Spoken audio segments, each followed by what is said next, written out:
Hello, everybody. Welcome back to another Weather Central forecast. I hope you guys are having a fantastic day. Now, in today's forecast, we will be going over some of these long-range temperature outlooks for the United States, and we're also going to be looking at a couple. Like I said, we're going to look at some temperature anomalies. We're also going to be looking at severe weather outlooks for the next couple of days, and just overall trends throughout the United States over the next few days, because it doesn't look like anything's going to be too crazy throughout the next 384 hours.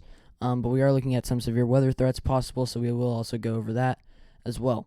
So looking at my, about 2 week outlook, this will be for the next 2 weeks the overall outcome for your area.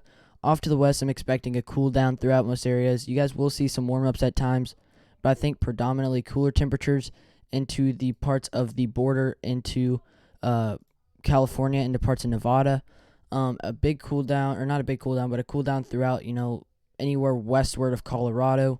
I'm expecting a warm up anywhere east of this region, excluding some parts of the south central. I expect a flip flop region there. So basically, you can see cooler temperatures, you can see warmer temperatures. It's not really a guaranteed winner on what your temperature outlook will be throughout that region.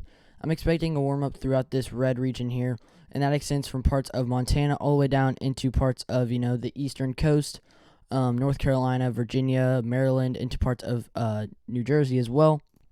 And in this orange region, I'm expecting a little more moderate warm-ups, and that's extending for parts of Wisconsin into Minnesota, into parts of North and South Dakota, and that also extends from parts into the Ozarks down to the southeast, even into parts of the Tennessee Valley, and some southern parts of the Ohio Valley as well, seeing a more moderate warm-up. And then the more extreme warm-up that I'm experiencing throughout these models is looking to be in this yellow region here, which obviously I'll only be showing one model because I don't have an hour to show you guys throughout all of these models. But the average trend was, warmer than average, or moderately warmer than average conditions throughout this region compared to all of these other regions. So yeah, that's my 2 week weather outlook for in terms of temperature. Here is the National Weather Service model, or National Weather Service watches and warnings page.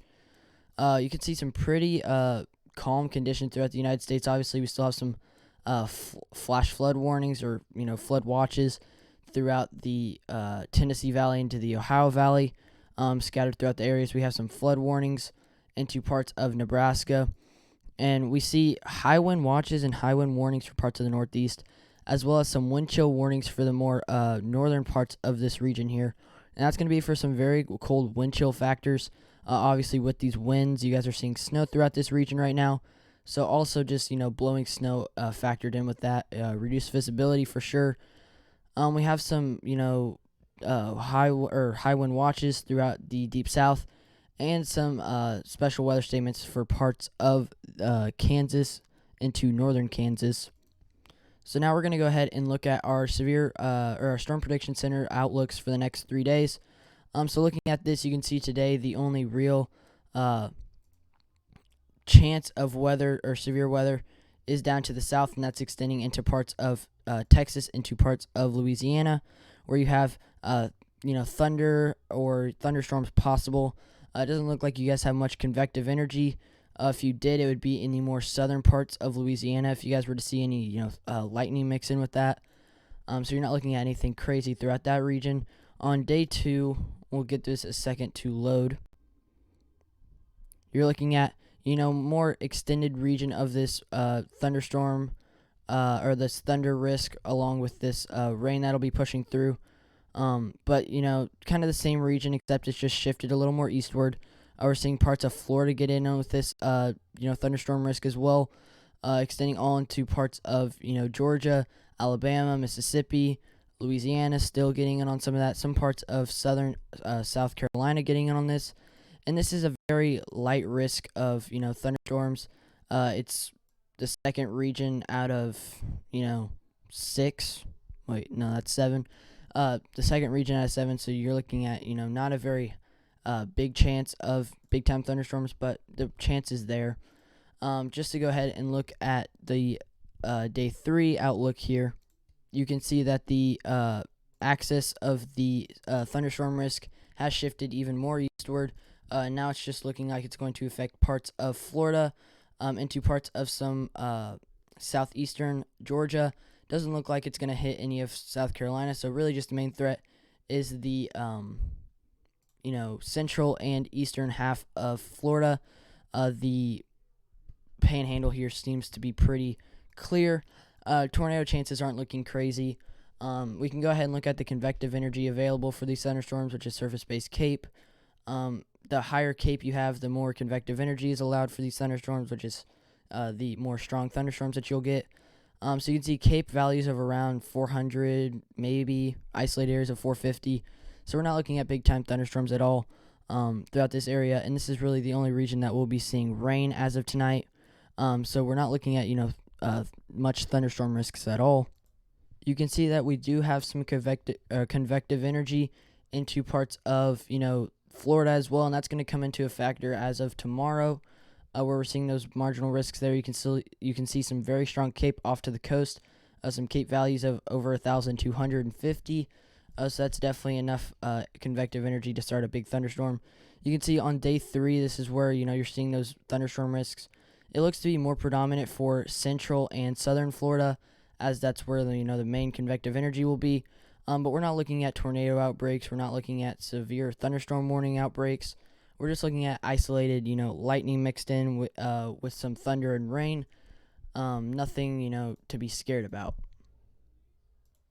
So here is the GFS temperature anomalies. Like I said, we're only going to be looking at one temperature anomaly because we don't have enough time to go through all of these. But you see a cool down throughout parts of the northern U.S. You can see this is where those wind chill warnings are. You have some cooler air in place right now, but with those wind chill or those winds, even those high wind warnings, you're looking at some very cold wind chills, probably negative temperatures if I had to guess. And then you can see off to parts of Texas, you're seeing some colder than average conditions, especially into parts of the southwestern portion of Texas. You're looking at some very cooler temperatures, anywhere from negative or anywhere from 12 to 16 degrees below average for your time of the year. And really the only place that you're seeing a big warm-up is into parts of the north, more towards the Pacific Northwest and parts to the southeast is where you're seeing those predominant warm-ups, but this will change as we move this model on.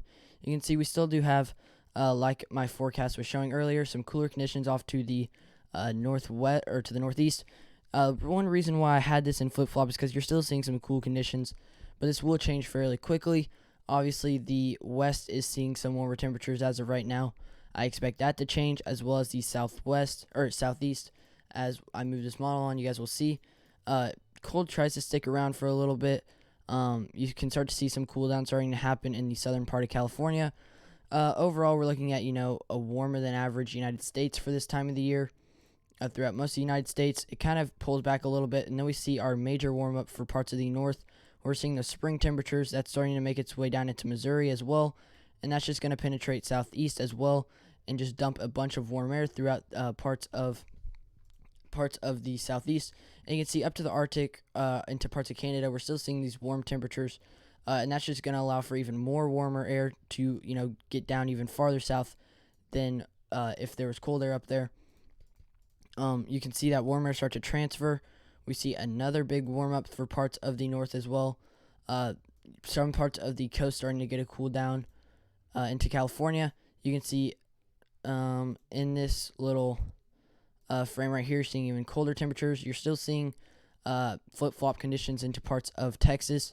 You're seeing cooler conditions off to the east, but I'm looking at the overall looks here, not just the day-by-day outlooks.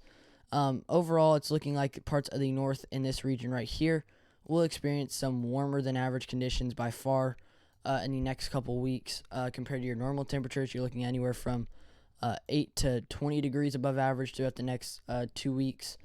Definitely not out of the question, even 22 to 28 degrees above average throughout these regions. And then you're seeing that cool down start to become more predominant off to the west. You're seeing this warm air try to dip down even more farther southeast. You're still seeing that cool down off to the northeast as well, which was in my forecast as well. If we move this on even more, you can see that transfer of warm air starts to get down here into the southeast. It's not crazy like it is down here into parts of the Midwest into the South Central. But, it's still warmer than average conditions just slightly.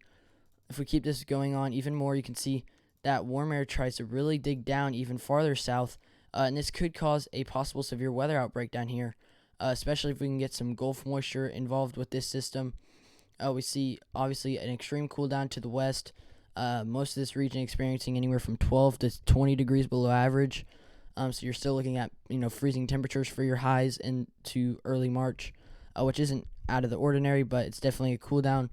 We're seeing some parts of Wisconsin digging down into northeast Arkansas, all the way up through the Ohio Valley, seeing some really warm conditions, especially for parts of Wisconsin and into parts of Michigan, into parts of Illinois, and even some parts of Missouri, seeing that 20 to 28 degrees above average from your normal seasonal temperatures. And then as we move this further off, obviously you still have that cool down to the west. You're seeing a major warm up to the east. Like I said, major cool down to the west. This maybe becomes a flip flop later into March, but for the first 2 weeks, I expect this to be cooler than average. And obviously, we're going to have those cooler than average conditions off to the west beforehand. This is just added on top of the 2 week outlook.